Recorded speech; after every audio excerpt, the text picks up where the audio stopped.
एका प्रेम कहाणीची सुरुवात झाली, पण काही दिवसांनी त्याच प्रेमाचं ब्रेकअप झालं। आता तुम्ही म्हणाल, अरे ही काय प्रेमकथा सांगते आणि याचा टायटल मध्ये असलेल्या एमपीएससी सोबत काय संबंध आहे? तुम्हाला सांगते, याच प्रेमाचं जेव्हा ब्रेकअप झालं त्यानंतर एक ईमेल हा थेट एमपीएससी पर्यंत पोहोचवण्यात आला आणि त्या मेल मध्ये लिहिण्यात आलं होतं, माझ्या प्रेमिकेने हा एमपीएससीचा पेपर लीक केलाय। या एका ईमेल नंतर महाराष्ट्रातील हजारो विद्यार्थ्यांच्या भविष्याशी जोडलेलं एक मोठं प्रकरण हे समोर आलं। थोडाही वेळ न दडवता आपण जाणून घेऊयात की एमपीएससीचा पेपर नेमका फुटला तरी कसा, कोणाकडून कोणाकडे प्रश्न गेले आणि यात 12 लाख रुपयांचा नेमका विषय आहे तरी काय, आणि या संपूर्ण प्रकरणात प्रेम, विश्वासघात आणि ब्रेकअपचा नेमका काय संबंध आहे, सगळं काही सविस्तर जाणून घेणार आहोत। त्यामुळे व्हिडिओ शेवटपर्यंत पहा आणि अजूनही आमच्या चॅनलला जर तुम्ही सबस्क्राइब केलं नसेल तर लगेच करा। नमस्कार, मी सेजल तांबे आणि तुम्ही पाहत आहात प्राईम टाइम महाराष्ट्र। झालं असं, महाराष्ट्र लोकसेवा आयोग म्हणजेच एमपीएससी मार्फत अन्न आणि औषध प्रशासनातील औषध निरीक्षक गट ब या प्रशासनातील औषध निरीक्षक पदासाठीचा परीक्षा घेण्यात आली होती। ही परीक्षा 22 मार्च रोजी झाली। राज्यभरातील अनेक विद्यार्थ्यांनी या परीक्षेसाठी मेहनत घेतली होती। सरकारी नोकरीचं स्वप्न पाहणाऱ्या विद्यार्थ्यांसाठी ही परीक्षा अत्यंत महत्त्वाची होती। पण परीक्षा झाल्यानंतर काही काळातच या प्रश्नपत्रिकेबाबत गंभीर आरोप, प्रश्न उपस्थित झाले आणि अखेर हे प्रकरण पोलिसांच्या तपासापर्यंत जाऊन पोहोचलं। प्रकरणाचं गांभीर्य लक्षात घेऊन एमपीएससीने या पदाची संपूर्ण भरती प्रक्रियाच रद्द केली। या प्रकरणात पोलिसांनी आतापर्यंत 6 जणांना अटक केल्याची माहिती समोर आली आहे। यामध्ये एमपीएससीशी संबंधित 3 अधिकारी तसेच नंदुरबार मधील कौटिल्य अकादमीशी संबंधित व्यक्ती आणि एका परीक्षार्थीचे वडील यांचा समावेश असल्याचं तपासात सांगण्यात आलंय। अटक झालेल्यांमध्ये एमपीएससीचे अवर सचिव अभिजित लेंडवे, सहाय्यक कक्ष अधिकारी गोपाळ मराठे आणि विश्वेश्वर नकाते यांचं नाव समोर आलं आहे। त्याचबरोबर परीक्षार्थी ऋतुजा पाटील आणि तिचे वडील अमृत पाटील यांनाही अटक झाल्याची माहिती मिळते। मात्र या सर्वांवरील आरोप न्यायालयीन प्रक्रियेत तपासले जाणार असून तपास पूर्ण होईपर्यंत त्यांना दोषी हे ठरवता येणार नाहीये।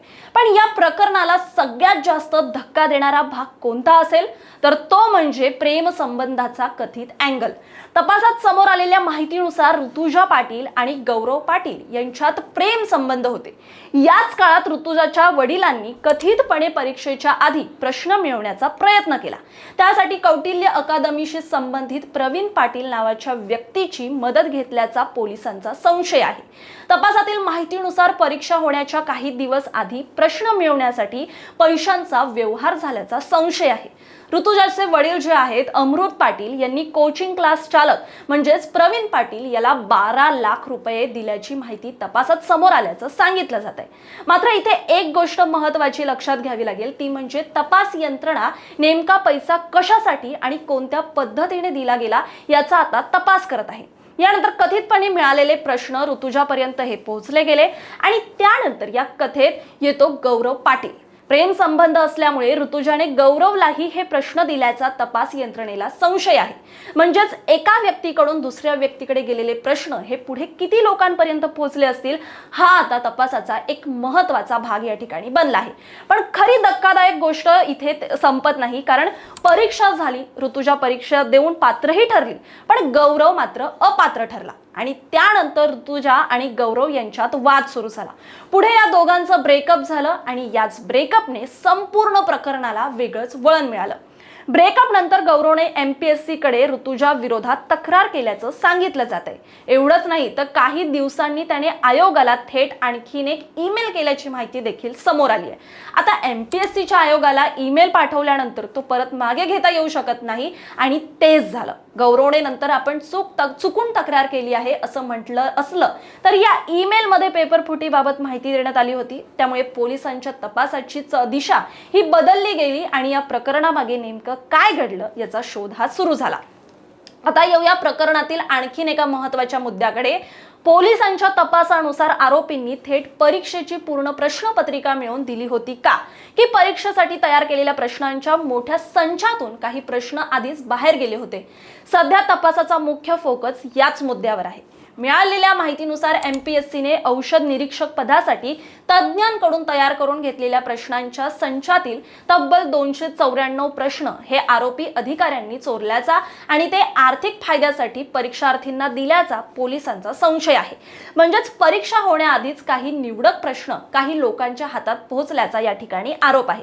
आणि याच ठिकाणी ऋतुजाच्या कथित व्हॉट्सअप संभाषणाला देखील महत्त्व प्राप्त होतं.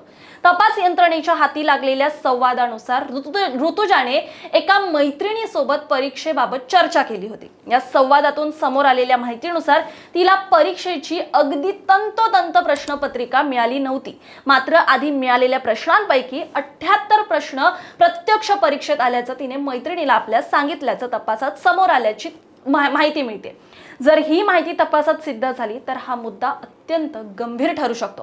कारण एखाद्या विद्यार्थ्याला परीक्षेआधी संभाव्य प्रश्नांची मोठी यादी मिळाली आणि त्यातील मोठ्या संख्येने प्रश्न हे प्रत्यक्ष परीक्षेत आले तर त्या प्रश्नांना स्रोत काय होता हे शोधणं अत्यंत महत्त्वाचं ठरतं. याच दरम्यान आणखीन एक धागा पोलिसांच्या हाती लागल्याचं सांगितलं जात आहे. प्रवीण पाटील कडून आणखीन पैशाची मागणी होत असल्याने ऋतुजाचे वडील चिंतेत असल्याचं तिच्या व्हॉट्सअप संभाषणातून दिसून आल्याची माहिती एका अधिकाऱ्याने दिली आहे. म्हणजेच कथित व्यवहार एकदाच झाला होता की त्यानंतरही पैशांची मागणी होत होती याचाही तपास आता केला जातोय.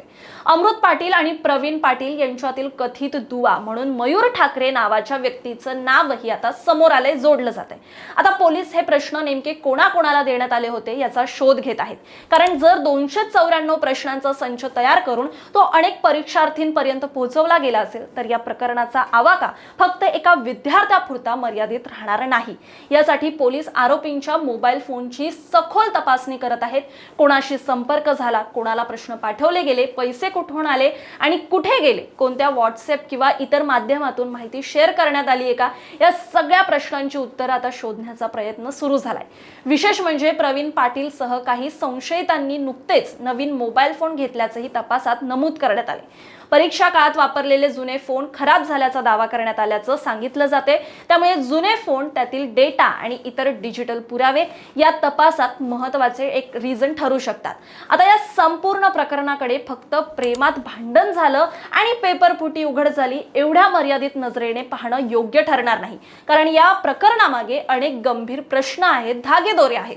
MPSC सारख्या राज्यातील महत्त्वाच्या आयोगाच्या परीक्षेसाठी तयार करण्यात आलेले प्रश्न हे बाहेर गेले कसे, आयोगातील कोणत्या स्तरावरून माहिती बाहेर गेली, 294 प्रश्नांचा कथित संच कोणाकडे पोहोचला, त्यासाठी किती पैसे घेतले गेले, किती विद्यार्थ्यांना याचा फायदा झाला आणि सर्वात महत्त्वाचं म्हणजे या संपूर्ण प्रकरणात आणखीन कोणाकोणाचे हात आहेत. या सगळ्या प्रश्नांची उत्तरं तपासातून समोर येतीलच. दरम्यान या प्रकरणाचा फटका मात्र पुन्हा एकदा त्या हजारो विद्यार्थ्यांना बसला आहे ज्यांनी प्रामाणिकपणे अभ्यास केला, वर्षभर मेहनत केली, परीक्षा दिली आणि निकालाची वाट पाहिली होती. अनेक विद्यार्थ्यांसाठी सरकारी नोकरी मिळवण्याची ही जी संधी होती, पण पेपरफुटीच्या आरोपांमुळे संपूर्ण भरती प्रक्रियाच रद्द झाली. म्हणजे ज्यांनी काहीही चूक केली नाही अशा विद्यार्थ्यांनाही या प्रकरणाचा आता मोठा फटका बसलाय.